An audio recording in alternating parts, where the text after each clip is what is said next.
Okay, we need to graph the solution of this compound inequality.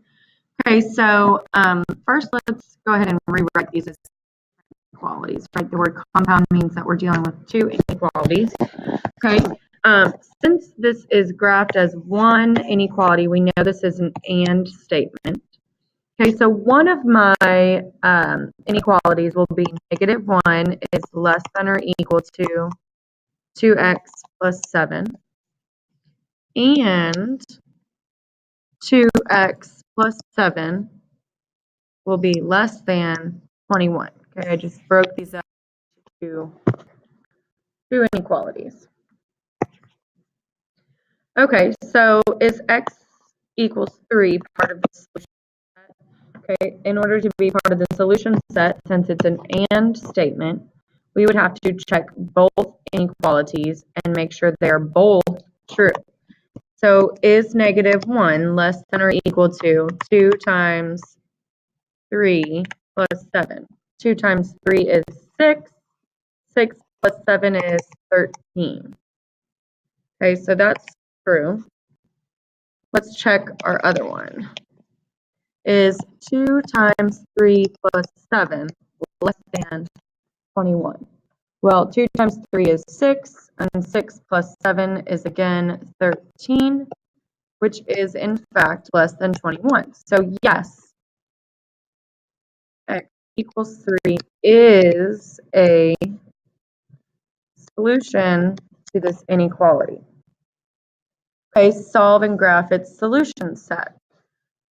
Okay, so in order to solve my first inequality, I need to get x by itself. So first I would subtract 7 from each side.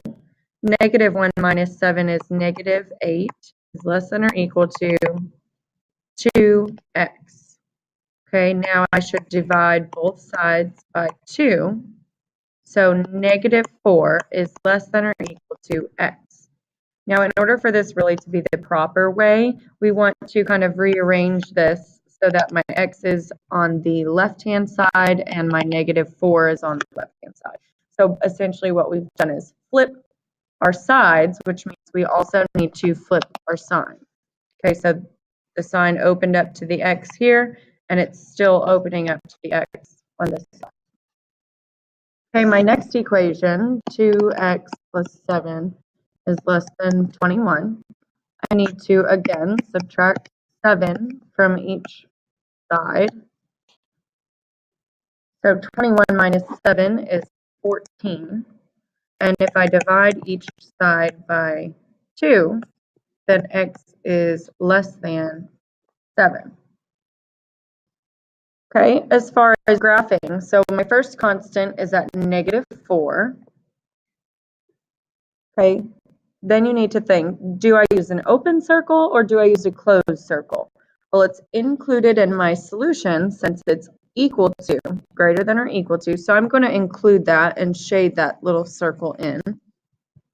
Okay, and we're going to eventually look into shading to the right since it's greater than. We want all the numbers bigger than -4. Your numbers are getting bigger going to the right. Your other constant is at 7.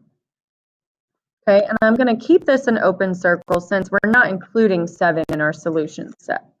Okay, and we want all the values that are less than 7, which means we're looking into shading to the left because that's when your numbers are getting smaller than 7.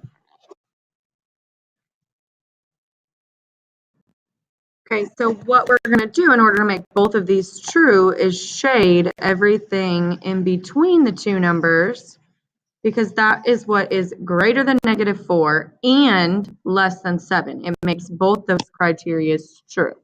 So for example, 0. 0 is greater than -4, but also it is less than